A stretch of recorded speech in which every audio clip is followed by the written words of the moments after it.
গর্জের নিবাসী, স্থানীয় নিবাসী। শ্রী অভিষেক দেবরায় মাতারবাড়ি অঞ্চলের লোকপ্রিয় বিধায়ক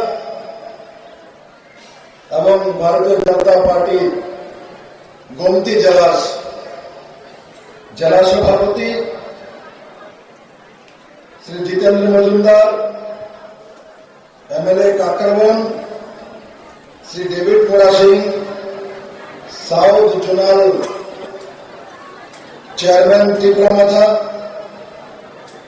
Shri Birlal Noatia, general secretary youth Tipra Motha Mintu Chakraborty, এই মন্ডলের সম্মানীয় মন্ডল সভাপতি, বড় মাত্রায় উপস্থিত আমার সমস্ত ভারতীয় জনতা পার্টি ত্রিপুরামাথা আইপিএফটি কার্যকর্তা ভাই বোনেরা, অত্র অঞ্চলের সুধী নাগরিক বৃন্দ, মিডিয়ার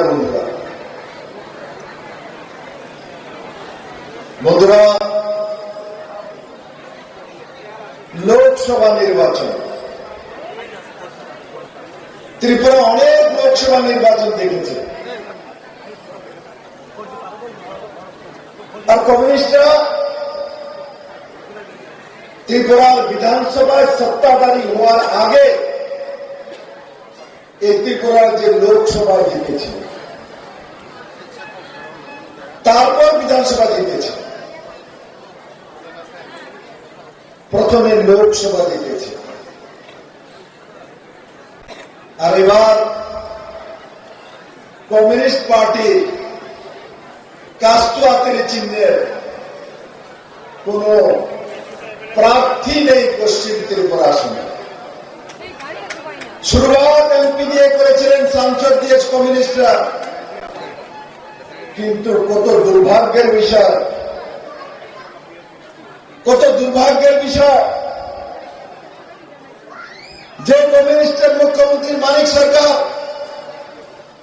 4 বারের মুখ্যমন্ত্রী, 25 বৎসরের টানা সরকার, তার আগে নিপন চক্রবর্তী, দশরথ দেববাবু, এরা 35 বৎসরের সরকার। আর মানিক বাবু দম্ভ করে 2017-তে বলতেন যে এই ত্রিপুরা রাজ্যে কমিউনিস্ট আরো 100 বৎসর থাকবে, 100 বছর কমিউনিস্ট থাকবে। মানিক বাবু ভাষণ দিয়ে দিয়ে পুরো ত্রিপুরা রাজ্যের মধ্যে ঘুরে বেড়াতেন। 2018-তে ভারতীয় জনতা পার্টি और আইপিএফটির একক সংখ্যাগরিষ্ঠ সরকার হয়। ত্রিপুরার মানুষের পার্টি আমাকে মুখ্যমন্ত্রী হিসাবে দায়িত্ব দেয়। তারপরে 2018 বিধানসভার পর এই শক্তিশালী সিপিএম, 100 বছর থাকার যে সিপিএম, 18-তে সত্তা সে বাহার হয়ে গেলেন। আর সেই জায়গা থামেনি কমিউনিস্টরা। তারপর ত্রিপুরাতে 30-স্তরীয় পঞ্চায়েত ইলেকশন হয়েছে, সেই ইলেকশনে কমিউনিস্টরা সমস্ত সিট হেরেছে। লোকসভার ইলেকশন হয়েছিল 2019-এ, সেখানে 2টা সিট হেরেছে। বাই ইলেকশন হয়েছিল বিধানসভার, সেখানে কমিউনিস্ট কংগ্রেসরা হেরেছে। আর তারপর যখন আরবান বডি ইলেকশন হয়েছে, তখনও কমিউনিস্ট, তৃণমূল, কংগ্রেসেরা হেরেছে। 2023-এর বিধানসভা নির্বাচনে 2023-এর বিধানসভা নির্বাচনে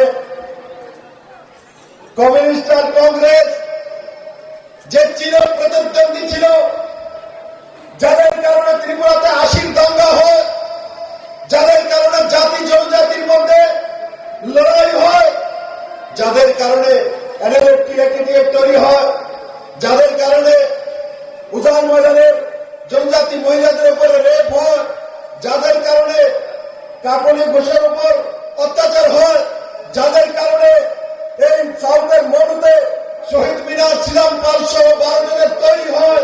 শহীদ মিনারে প্রতি বছর 14 অক্টোবর মানিক বাবু, জিতেন বাবু এরা গিয়ে সেখানে সুখ প্রকট করেন, কংগ্রেসকে গালি দেন।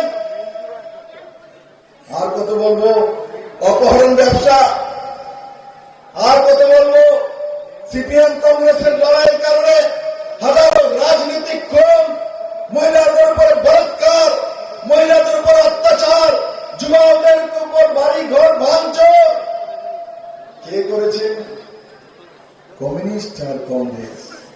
বিজেপি ছিল 2018 আগে, বিজেপি ছিল 2016-তে আমি প্রদেশ সভাপতি হয়েছি, আর তারপর ধীরে ধীরে সবাইকে নিয়ে কাজ করা শুরু করেছিলাম। আর তারপর যারা তৎকালীন কংগ্রেসের নেতৃত্ব, যারা তৃণমূলে চলে গিয়েছেন, যারা বলেছিলেন যে এখানে বিজেপি আসবে না, পদ্মবল হবে না, বিপ্লব দেবকে গিয়ে কিচ্ছু হবে না, এরা মমতা ব্যানার্জিকে এনে তৃণমূলের হাত ধরেছিলেন। তার পরিণাম কি হয়েছিল? তারপর ইলেকশনের 2 মাস আগে, 3 মাস আগে এদেরকে তৃণমূল ছেড়ে আবার কংগ্রেস থেকে তৃণমূল, আর তৃণমূল ছেড়ে ভারতীয় জনতা পার্টিতে তার জন্য আসতে হলো, কি এমএলএ হতে হবে অস্তিত্ব বাঁচানোর জন্য। আর তারপর 2019-এর লোকসভা নির্বাচন, সেই নির্বাচনে যারা তৃণমূল কংগ্রেস থেকে ভারতীয় জনতা পার্টিতে এসেছিল, তার মধ্যে একজনকে আমি মন্ত্রী বানিয়েছিলাম, স্বাস্থ্যমন্ত্রী ছিল। সে 2019-এর নির্বাচনে যে মোদী ত্রিপুরাকে কমিউনিস্ট থেকে মুক্ত করেছে, সেই মোদীকে ভোট না দেওয়ার জন্য সারে আম আগরতলাকে বলছে যাকে খুশি তাকে ভোট দাও, বিবেক ভোট দাও। এমন বেঈমান যাকে নরেন্দ্র ভাই মোদী ত্রিপুরাতে মন্ত্রী বানিয়েছে মেরে মিত্র। কিন্তু সে ভুলে গেছে এটা ভারতীয় জনতা পার্টি। আগে তো কংগ্রেস এগুলো করতো। বীর্য সিনহা যদি প্রেসিডেন্ট হতো, 3 জন নিয়ে এসে আলাপ কমিটি বানাতো, 4 জন নিয়ে আরেকজনের বাড়িতে যেত, এক দোসরাকে জুতা মারতো, পার্টি বই ভাঙচুর করতো, আগুন লাগাতো, কোনো কিচ্ছু হতো না। কমিউনিস্ট বসে বসে তার টেপিং করতো, ভিডিও করতো, মানুষের সামনে পৌঁছে যেত। ভারতীয় জনতা পার্টি মেরে মিত্র, ভারতীয় জনতা পার্টি যেই মাত্র নরেন্দ্র মোদী 2019-এ শপথ নিয়েছে, সেই রাত্রেই বিপ্লব দেব তাকে মন্ত্রিসভাতে বের করে রাস্তা দেখিয়ে দিয়েছে। কিন্তু মোদীর বিরোধ করার পর ত্রিপুরাবাসী তাকে মানবে না। আর এখন কি, যখন বিজেপি থেকে বের করে দেওয়া হয়েছে মন্ত্রী পরিষদ থেকে, তারপর সে চলে গেল আবার কোন পার্টিতে? এবার তৃণমূলকে লোকাল বডি ইলেকশনে কলকাতা থেকে মমতা দিদির ভাতিজাকে নিয়ে আসলো, আসো আসো ত্রিপুরাতে, এখানে বিজেপিকে হারাবো। দুনো মিলে ত্রিপুরাতে আরবান বডি ইলেকশনে লড়েছে। আগরতলাতে সব সিট দিয়ে যাবে, একটি সিটও আগরতলাতে জিততে পারেনি। ত্রিপুরা রাজ্যের মধ্যে কোন জায়গায় তৃণমূলের ঠাঁই হয়নি। আর তারপরে কি করছে? আবার প্রদীপ কিশোর মানিক ছিলেন কংগ্রেসের প্রেসিডেন্ট, উনাকে সরিয়ে এবার উনি আশিস শাহ ওনার বন্ধুকে নিয়ে আবার কংগ্রেসের সমর্পণ করলেন। কংগ্রেসে গেছেন আর আশিস শাহকে প্রেসিডেন্ট বানাচ্ছে। কংগ্রেস, তৃণমূল, বিজেপি মাঝখানে, মানে মাটির তলে দিয়ে উপর দিয়ে তৃণমূল, তারপরে কংগ্রেস। কত পার্টি করবে? কোথায় কোথায় যাবে? আর এখন কোথায়? এখন মানিক সরকার আর জিতেন চৌধুরীর কোলে, দুইজনে কোলে বসেছে। যেই কমিউনিস্টের বিরোধ করতো, ত্রিপুরার মানুষকে বেকুব বানাতো যে আমরা কংগ্রেস করি, আমরা কমিউনিস্টকে হটাবো, সমস্ত দ্বার ঘুরে লাস্টে তীর্থ করতে গেছে কমিউনিস্টের মেলার মাঠের অফিসে। এই হচ্ছে এদের চেহারা, যাদের কারণে ত্রিপুরাতে 25 বছর টানা কমিউনিস্টের সরকার ছিল। মেরে মিত্র, এদের কারণে ছিল। আজকে ভারতীয় জনতা পার্টি, বিপ্লব দেব, মানিক শাহ ত্রিপুরাতে রয়েছে, অভিষেক দেবরা রয়েছে, শুক্লাচরণ নজরে মহারাজ প্রদ্যোৎ কিশোর মানিক রয়েছে। আমি এই ময়দান থেকে বলতে পারি, কংগ্রেস আর কমিউনিস্ট ত্রিপুরা রাজ্যে শুধু ভোট নয়, ধূপপাতি দেওয়ার জন্য 2024 সালে পর আর পাওয়া যায় না। ত্রিপুরার মানুষের সঙ্গে বেইমানি, জনজাতি ছাত্রছাত্রীদের সঙ্গে বেইমানি, যুবকদের সঙ্গে বেইমানি, মহিলাদের সঙ্গে বেইমানি। আমি যদি জিজ্ঞাসা করি মানিক সরকারকে, 25 বছরের টানা সরকার, 4 বারের মুখ্যমন্ত্রী, কি করেছেন মহিলার জন্য বলুন তো? একটা কাজ বলতে পারেন? বলুন ত্রিপুরাবাসীকে যে আমি 20 বছর মুখ্যমন্ত্রী ছিলাম, মহিলাদের জন্য এই কাজটা করেছি। কিচ্ছু নাই, কিচ্ছু নেই। মহিলাদেরকে বলাৎকার করতো এদের ক্যাডাররা, মহিলাদের উপর অত্যাচার করতো এদের ক্যাডাররা। এর বাইরে মহিলাদেরকে কোন উপহার দেয়নি। কিন্তু ভারতীয় জনতা পার্টি নরেন্দ্র মোদীর নেতৃত্বাধীন সরকার মহিলাদেরকে ত্রিপুরাতে সরকারি চাকরির মধ্যে 33% রিজার্ভেশন দিয়েছে। মেরে মিত্র, নরেন্দ্র ভাই মোদী 33% রিজার্ভেশন এমপি এমএলএ এর জন্য দিয়েছে। যদি বুজুর্গজনের জন্য বলি, যারা বৃদ্ধ আছেন, কমিউনিস্টরা কি করেছেন? 25 বছর টানা ক্ষমতা কি করেছেন? যারা বৃদ্ধ লোক তাদের জন্য 33টা ভাতা দিচ্ছি আমরা। 33 কালো ভাতা আমরা লাগু করেছি। মানিক সরকার, জিতেন বাবু, পবিত্র কর, এরা এমন ভাবে বেরোতেন যেমন তাদের বাড়ির থেকে জমি পিচ্ছেন না, মানুষের ভাতা দিতে আসে। ভাতা কত? 300 টাকা, 200 টাকা, 500 টাকা, হাইট 700 টাকা। এবার আমি বলি, এই 300 টাকা যে ভাতাগুলো, এটি কেন্দ্র সরকারের সোশ্যাল ওয়েলফেয়ার মিনিস্ট্রির, সেগুলো 300 টাকা কেন্দ্র সরকার দিত। তার মধ্যে 200 টাকা দিয়ে 500 টাকা করে সিপিএম দিচ্ছে। আর তার কীর্তন করত এই আশিস সাহা, আর বাকিটার নাম রয়েছে আমার ইচ্ছা হয় না, তার জোড়া। এরা কীর্তন করতো এদের জন্য। আর ভারতীয় জনতা পার্টি সরকার আসার পর বিপ্লব দেব, ডক্টর মানিক সাহেব বলতে পারে যে আমরা 500, 300, 400, 700 টাকার ভাতাকে এক যুগে 1000 টাকা, আর তারপর 2000 টাকা করে ভাতা দেওয়ার ব্যবস্থা ভারতীয় জনতা পার্টির সরকার করেছে। জনজাতিদের জন্য, জনজাতিদের জন্য বলি, কি করেছেন জিতেন বাবু? আপনি তো খুব জনজাতি, এসটি সিটে দাঁড়ানোর হিম্মত নাই দেনে। এসটি রিজার্ভ সিটের মধ্যে দাঁড়াননি উনি, কারণ এসটি রিজার্ভ সিটে দাঁড়ালে জনজাতিরা ওনাকে হারিয়ে দেবে। তার জন্য জেনারেল সিটে গিয়েছে। প্রদ্যোৎ কিশোর মানিককে আশীর্বাদ নিয়ে চিফ মিনিস্টার উপরে দেখছেন, তিনি চিফ মিনিস্টার করা হচ্ছে। জিতেন বাবু, আদা যারা চুরি করলে তারা চিফ মিনিস্টার হয় না, আদা চুরি করলে চিফ মিনিস্টার হয় না। এটা আমি বলি না।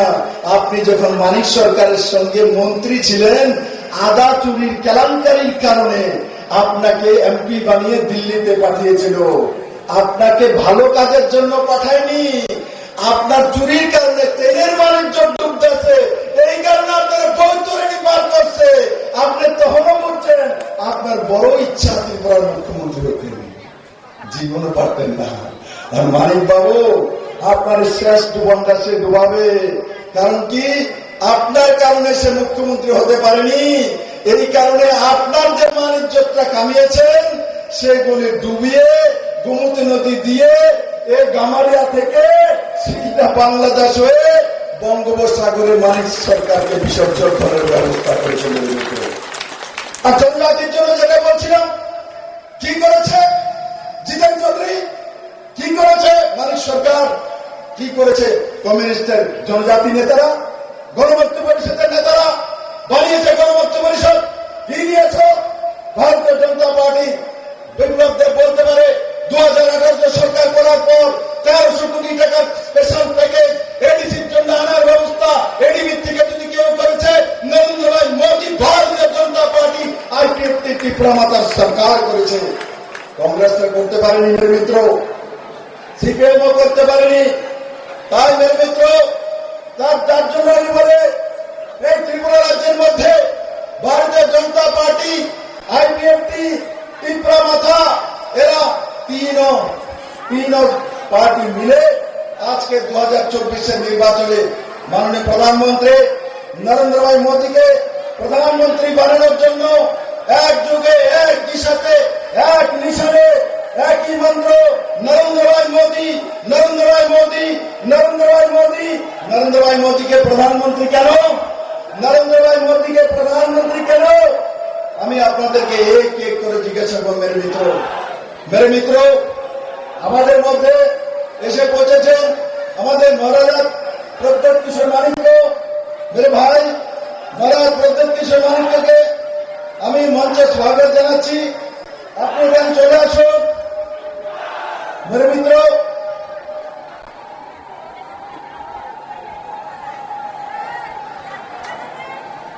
বন্ধুরা, আমাদের মধ্যে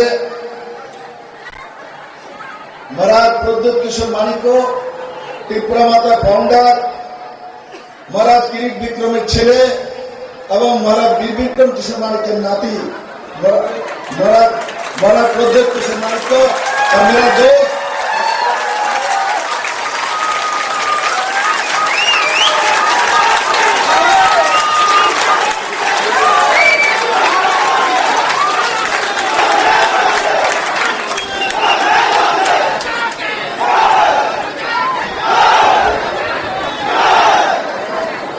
বন্ধুরা, যেটা আমি বলছিলাম যে 2023-এর নির্বাচনে এই সাবরুম থেকে জিতেন চৌধুরী যখন ইলেকশন জিতে আসে তখন মহারাজ প্রদ্যোৎ কিশোর মানিক্যের আশীর্বাদ নিয়ে ওনাকে এমএলএ হতে হয়।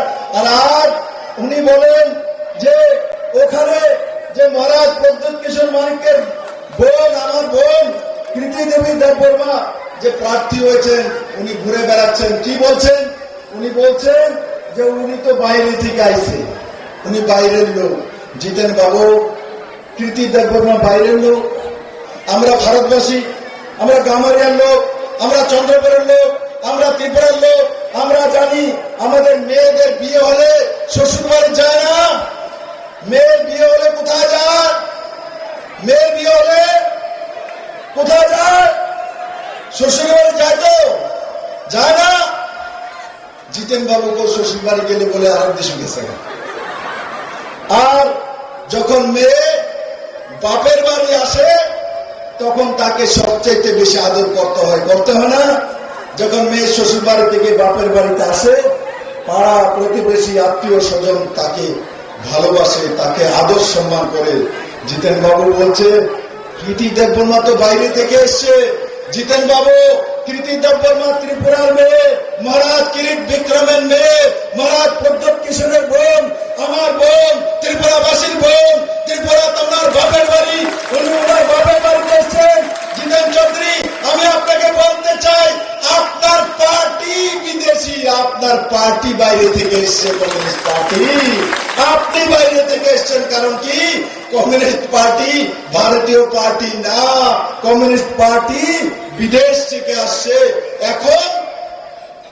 এখন মানিক সরকারের সংবিধান, বাবা কত ভালোবাসা সংবিধান। এখন একটা কাজ করে সাংবাদিক বন্ধুরা, B.R. আম্বেদকরের একটা বই টেনে দান করে তোমরা। এখন ওনার সংবিধান মনে পড়েছে, ভারত মনে পড়েছে, ভারত মাতা মনে পড়েছে, রাষ্ট্র মনে পড়েছে। সিপিএম এবং রাষ্ট্র, সিপিএম এবং সংবিধান। এই ত্রিপুরা রাজ্যে বিপ্লব দেব আসার আগে, ভারতীয় জনতা পার্টি সরকার আসার আগে কমিউনিস্ট পার্টিরা নিজেদের পার্টি বেশে কোনদিনও 26শে জানুয়ারি, 23শে জানুয়ারি এবং 15 আগস্টে ন্যাশনাল ফ্ল্যাগ উঠাতো না, জাতীয় পতাকা কমিউনিস্টরা উঠাতো না। মেরে মিত্র, এই কমিউনিস্টরা গান্ধীর জন্ম জয়ন্তী 2 অক্টোবর পার্টি বেশে পালন করতো না। এই কমিউনিস্টরা স্বামী বিবেকানন্দ জয়ন্তী পালন করতো না। এই কমিউনিস্টরা মহারাজা বীর বিক্রম কিশোর মানিক্যের জন্ম জয়ন্তী পালন করে না। এখন মানিক সরকার নিয়ে গেছে বিপ্লব দেবের থেকে বড় রাষ্ট্রবাদী। কি অবস্থা! মানিক সরকার বিপ্লব দেবের থেকে বড় রাষ্ট্রবাদী। আমি তো বলবো মানিক বাবুরে তাড়াতাড়ি নাগপুর লয়ে যান, সৎসঙ্গ চালকদের আমি প্রণাম করুন, প্রাণ প্রজেক্টদের বলুন, স্বয়ংসেবক একটা পাওয়া গেছে, 3rd ইয়ার ট্রেন লয়ে যান, রাষ্ট্রপ্রেমিক পাওয়া গেছে, পরিবহন রাষ্ট্রপ্রেমিক, সংবিধান প্রেমিক। কোথায় ছিলেন 25 বছর? কোথায় ছিল আপনার সংবিধান? মুখ্যমন্ত্রী হওয়ার পর আপনার রুমে আমি গিয়েছিলাম, আপনি যে মুখ্যমন্ত্রী যেই রুমে বসতেন, মেরে মিত্র, সেই রুমের মধ্যে ভারতের জাতীয় পতাকা ছিল না, সেই রুমের মধ্যে অশোক স্তম্ভ ছিল না, আমি মুখ্যমন্ত্রী হওয়ার পর ত্রিপুরার মুখ্যমন্ত্রীর মধ্যে অশোক স্তম্ভ জাতীয় যে চিহ্ন সেটা আমি এনেছি মেরে মিত্র। ভিতরে স্বাধীনতা আমাদের যে জাতীয় পতাকা সেটা বসানোর ব্যবস্থা বিপ্লবদেরকে করতে হয়েছে। এখন মানিক সরকার আমাকে সংবিধান শিখাবে, মানিক সরকার আমাকে অশোক স্তম্ভ শিখাবে। আরে মানিক বাবু, আপনি স্ট্যালিন, লেলিন, মাও সুদং আরো কি জানি কারে কারে সিনিয়ররা জন্মদিন বানাইতো। আগে দেখতে না রাস্তার মধ্যে যাইতে হলে কার জন্মদিন, ঈদের দেহসের জন্মদিন, কার দেখি নিপেন চক্রবর্তীর জন্মদিন, না না নিপেন চক্রবর্তীর জন্মদিন বানায় না, স্ট্যালিন কবে মরে গেছে তার জন্মদিন বানায়, লেনিনের জন্মদিন বানায়, মাও সুদিং এর জন্মদিন বানায়, পুরাতরা চুপ করতে এসে তার জন্মদিন বানায়। কিন্তু যদি বলতাম এখানের এমএলএ ছিল মাদরসার জন্মদিন করো, না না কমরেড করা যাইত না। আমি যদি বলি পবিত্র করে জন্মদিন করো, না না কমরেড করা যেত না। আমি যদি বলতাম তাদেরকে জ্যোতি বসুর জন্মদিন করো, না না কমরেড করা যেত না। কিন্তু বিদেশি দৈরা ধরে না ভারতের মধ্যে জন্মদিন পালন করে। আর এখন মানিক সরকার হয়ে গেছে সংবিধান প্রেমী, সংবিধান বাঁচানোর জন্য এখন তিনি কংগ্রেসে গেছেন। কত বড় সংবিধান বাঁচেন না। বি আর আম্বেদকর থাকলে আপনার লগে রাখলে, ডক্টর বি আর আম্বেদকর থাকলে মানিক বাবু আপনারও লগে রাখলে সংবিধান আপনি কিছু জ্ঞান দেন। আপনি এখন এসছেন সংবিধান বাঁচানোর জন্য, আপনি হাত চিহ্নিত করে দেবেন। 25 বছরের টানা মুখ্যমন্ত্রী, 25 বছরের টানা মুখ্যমন্ত্রী আপনি, 20 বছরের টানা মুখ্যমন্ত্রী আপনি, 25 বছরের টানা সরকার। আপনি একবারও আপনার মুখে সংবিধানের নাম শোনা যায় না, একবারও ভারতের নাম শোনা যায় না, একবারও রাষ্ট্রপ্রেমের কথা শোনা যায় না, একবারও ভারতের সেনাবাহিনীর কথা শোনা যায় না। আর এখন আপনি সংবিধান বাঁচানোর জন্য, ভারতকে বাঁচানোর জন্য আপনি কংগ্রেসের হাত ধরতেন, যে হাত আপনি বলতেন এই কালো হাত ভেঙে দেব, ঘুরিয়ে দেব। হ্যাঁ, কমিউনিস্টরা বলতো নারী নির্যাতনকারী কংগ্রেসীরা হুঁশিয়ার। আশিস বাবুর শোনান না এটা একটু স্লোগানটা, আশিস বাবুর সঙ্গে বসে একবার বলেন নারী নির্যাতনকারী জোট সরকারের কংগ্রেসীরা হুঁশিয়ার। আর কংগ্রেসীদেরকে বলতো কমিউনিস্টরা কংগ্রেসের চামড়া তুলে নেব আমরা। এবার তুলো আশিস চামড়া, তুলো তুলো তুলো চামড়া তুলো। আরে ত্রিপুরাবাসী তোমাদের ম্যাজিক দেখছে, সার্কাস হয়ে গেছে সার্কাস। কেউ আর সার্কাসে যাবে না, ত্রিপুরার মানুষ এদেরকে দেখবে, টিকিট লাগবে না, যাও এদের ফটো দেখো, সার্কাসের মতো হয়ে গেছে মানিক বাবু। এই ত্রিপুরা রাজ্যের মানুষ মাফ করবে না আপনাদেরকে।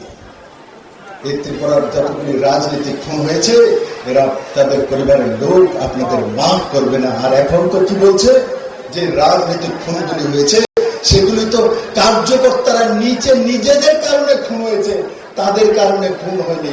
তারা বলেনি খুন করার জন্য। মেরে মিত্র, এই সিপিএম যখন 94 এসেছিল, এই তুলাকোনার সুভাষ গণকে 150টা কুড়ালের কূপ দিয়ে মেরেছে, 150টা কুড়ালের কূপ দিয়ে মেরেছে। ভারতীয় জনতা পার্টির সরকার আসার পর 2018-তে কোন কমিউনিস্ট বলতে পারবে যে একটা পলিটিক্যাল খুন ভারতীয় জনতা পার্টির কোন কার্যকর্তা কোন জায়গায় করেছে?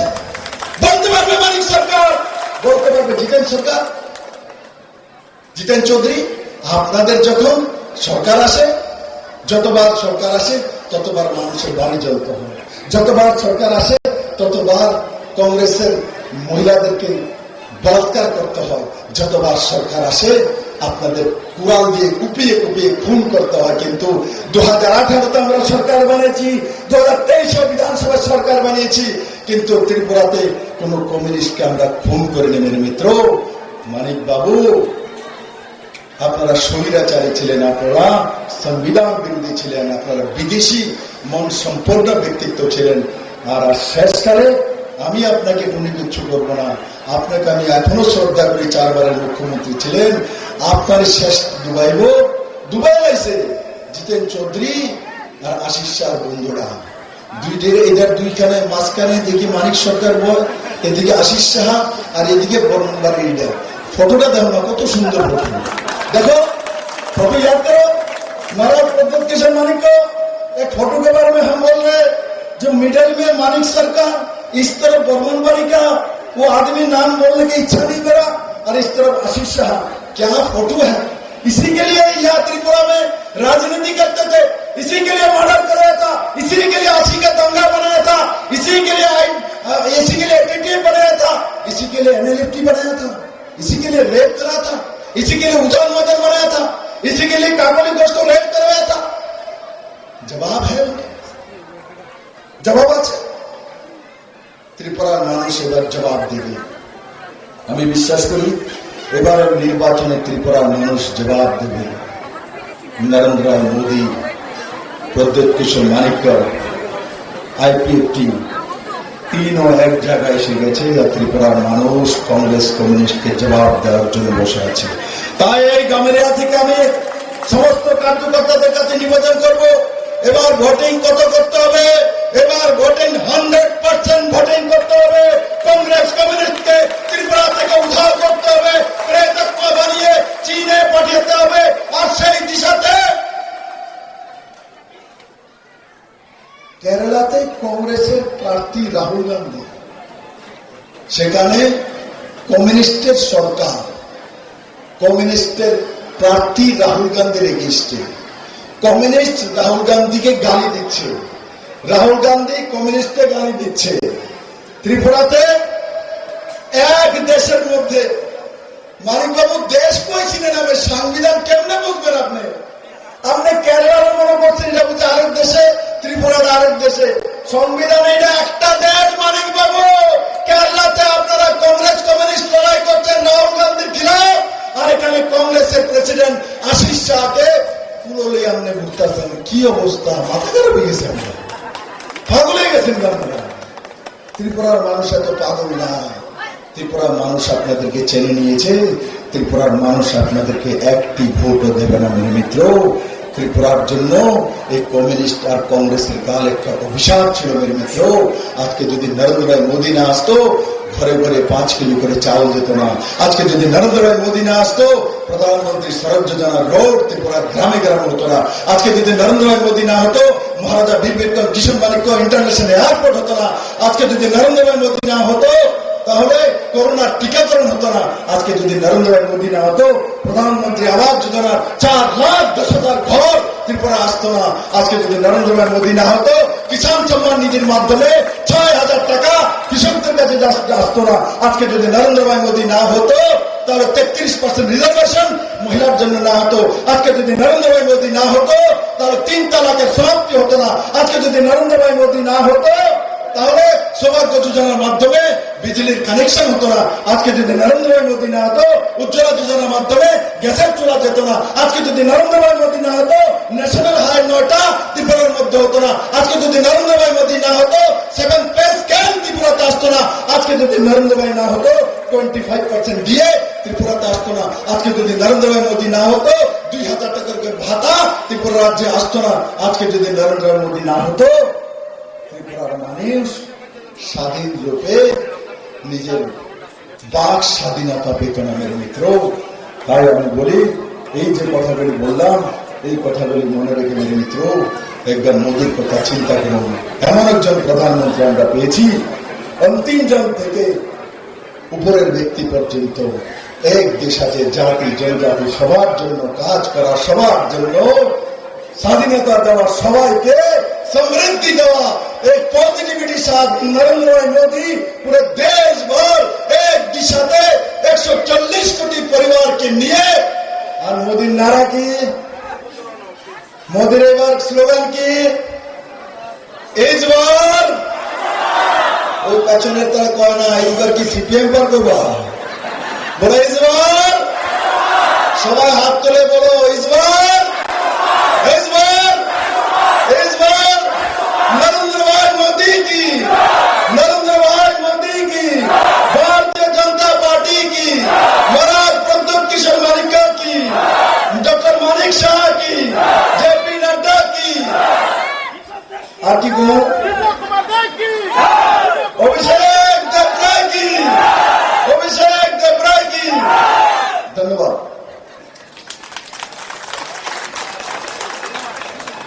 অসংখ্য অসংখ্য ধন্যবাদ। মূল্যবান আলোচনা তুলে ধরার জন্য। পশ্চিম ত্রিপুরা লোকসভা আসনের ভারতীয় জনতা পার্টি মনোনীত